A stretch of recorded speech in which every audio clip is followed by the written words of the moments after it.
Mu 2013 Lord Mayor wa Kampala Erias Lukwago yagibwamu obwesigwa bakansala nga bamulanga obutatuuza nkiiko ssaako obutatuukiriza bulungi buvunaanyizibwa bwe. Lukwago yawaaba omusango mu kkooti ng'awakanya okusalawo kuno era ng'ayagala asasule omusaala gwe gwonna. Olwaleero olukiiko lwa KCCA erutudde okukubaganya ebirowoozo ku nsonga y'emu. Olukiiko luno lukubiriziddwa amyuka Lord Mayor Sarah Kanyike engeri gye kiri nti ensonga ezibadde zigenda okuteesebwako zikwata ku Lukwago. So Lord Mayor alowoozezza okujja mu lukiiko luno ng'ate ensonga zetugenda okwogerako zikwata ku ye ng'omuntu.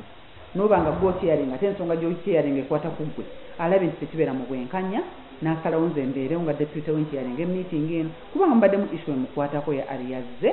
Kanyike ategeezezza nga kkooti bwe yasalawo edda ku nsonga y'omusaala gwa Lord Mayor kyokka abakulu mu kitongole ki KCCA ne bakisimbira ekkuuli. Kopipo njagala bawa message nti tebayamba buyambi Lord Mayor muwa ssente zino. Ssente zino Lord Mayor azibanja. Ensonga eyo yagenda mu kkooti ruling yasalibwa myaka egiyise emabega era ne kigambibwa nti impeachment yaliwo yakolebwa mu bukyamu.